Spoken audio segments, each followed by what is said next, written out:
Hello, Science 10, and welcome to our sixth lesson in chemistry. Today in this lesson, you are going to learn the elements that make up ionic compounds and the elements that make up molecular compounds. You're going to compare how electrons move between elements in ionic and molecular compounds. And then you're comparing the properties of both ionic and molecular. So before starting this lesson, I demonstrated to you a couple board diagrams of both ionic and molecular compounds. So now we're going to fill in the blanks of how do these form and how do we compare them. When one cation, reminding yourself a cation means a positive ion, and one anion, again meaning a negative ion, are attracted to form a compound, we call this a binary ionic compound. Or in the specialty, we just call it just ionic, okay?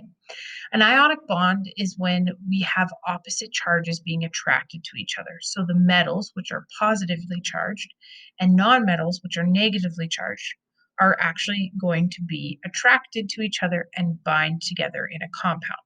So essentially, in quick and easy terms, an ionic compound is when you have a metal and a nonmetal. Let's look at a common example that I've probably brought up before, and we used it on the board, is the example would be solid sodium and chlorine gas. So sodium as a metal is solid, chlorine as a nonmetal is gas.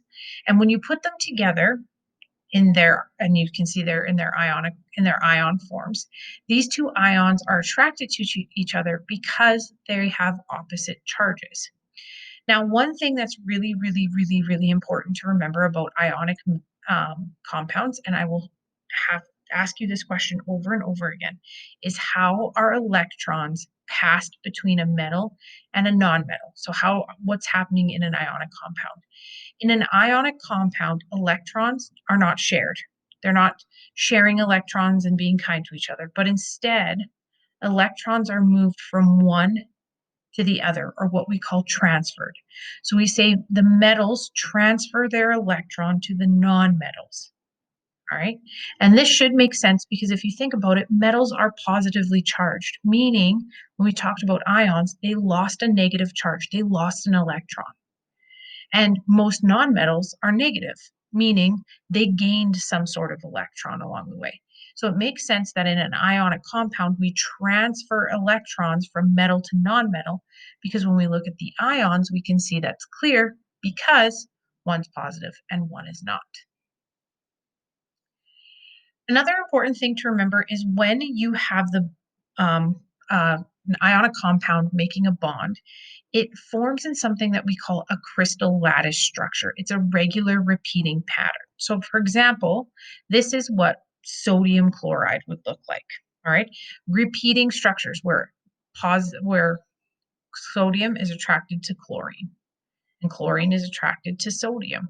So we have the two negatively charged and a positively charged ion attracted to each other, and they kind of stack upon, and we make a crystal lattice. So let's now talk about molecular compounds. How are they different than ionic? So molecular compounds are now non-metal atoms that share electrons. So remember, ionic transferred, molecular shared, which makes sense because if we're using two nonmetals, we're using two negative ions. So we're not moving electrons between each other trying to make one of us positive and one of us negative. They're both negative, so they're just trying to share to fill their octet. So atoms in molecules are joined by what we call covalent bonds. And in covalent bonds, electrons are not transferred, but instead are shared at the highest energy levels with both atoms. So ionic compounds are called binary compounds, where molecular are called covalent, and they share. So what this looks like, and we drew something similar on the board, is this is an example of water. Water has hydrogen, two of them, and one oxygen. Oxygen in the center at the Bohr diagram is showing you that it has 8 electrons, 2 here, and then it would have had 6 on the outside. 1, 2, 3, 4, 5, 6. Okay? What hydrogen what hydrogen does is it fills its outer octet. Because hydrogen has only one valence electron and it wants two, because remember, hydrogen is only got one energy level, it wants two. Oxygen wants eight. So they share their electrons. So oxygen has eight and hydrogen has two.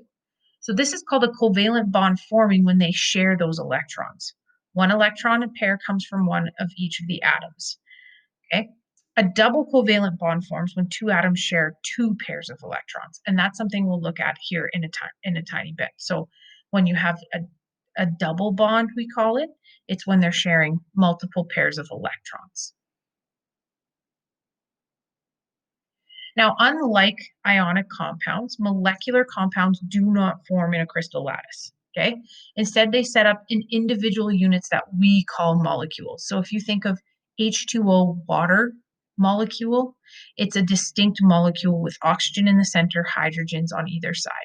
It's the same for nitrogen dioxide, carbon dioxide, chlorine gas, nitrogen gas, oxygen gas, hydrogen gas, and nitrogen oxide. All of these are gases, okay?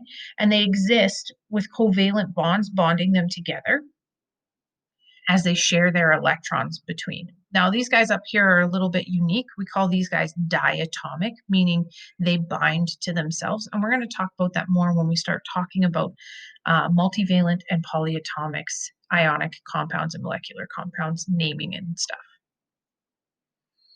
So now we've discussed the difference between ionic and molecular. Ionic, transfers of electrons. They're called binary ionic compounds, metals and nonmetals. We then talked about molecular. Molecular are two nonmetals. They share their electron. We call that covalent bonds. Now we need to compare the two across, okay? Because they're not the same thing. Obviously, we know that they're made up of different things. So they're different because of the bonds that they make. When you transfer electrons, you create a different bond than when you share electrons. So that is one of the biggest, if not the biggest difference between ionic and molecular is how they bind together. And it's because one, ionic transfers electrons and molecular shares electrons. So with ionic compounds, there's a lot of things that we need to talk about, but let's keep it simple. So we're going to go with just a few things. In ionic compounds, you have a very strong attraction between ions. And this causes, like I said, a regular repeating pattern because remember the positive and the negatives are attracted to each other. So they line up in a way where there's always a positive interacting with a negative and vice versa, the negative interacting with the positive. This leads to them having high melting points. And this is key, also as room temperature, they're normally solid. So when we get into building equations, whenever you have a ionic compound, they're normally solid. And they do not conduct in their solid form, okay? So that means if I just had table salt and I tried to put a conduction meter into it, it's not gonna light up, it's not gonna conduct electricity. But if you throw that salt into water, okay, the ions separate from each other in a lattice from the lattice form, and they actually become something called electrolytes, which then allows for you to conduct electricity. So ionic compounds actually conduct electricity when they are in solution, which is really key.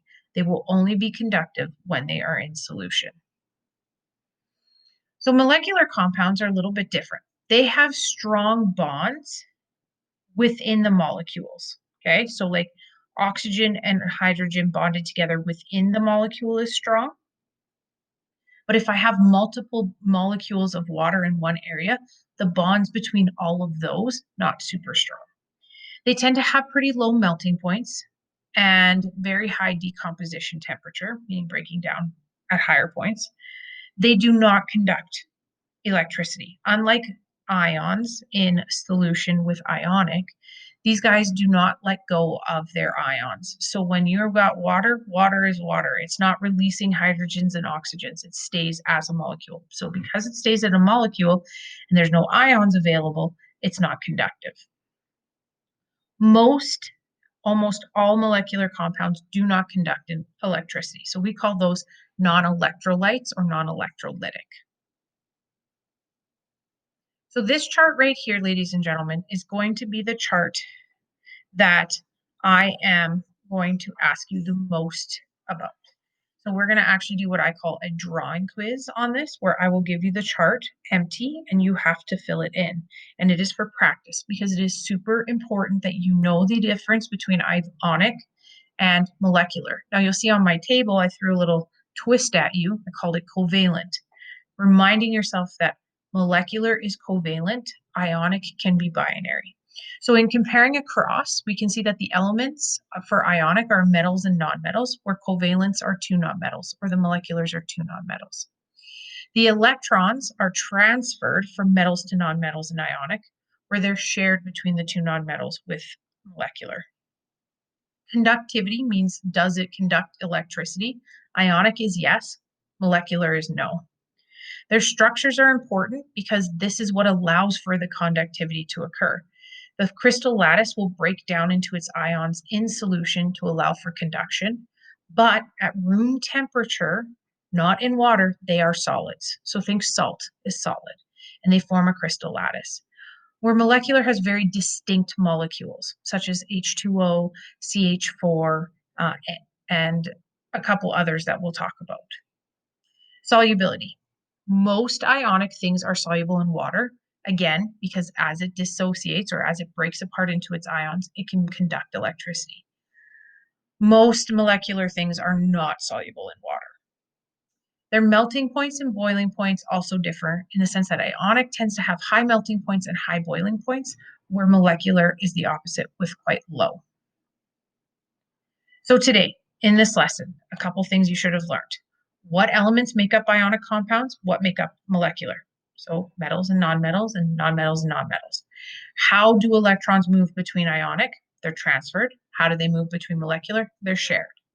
The properties of ionic and molecular compounds is that table. Again, please get comfortable with that table because I will ask you about it shortly. So thank you, and I hope you guys have a great day.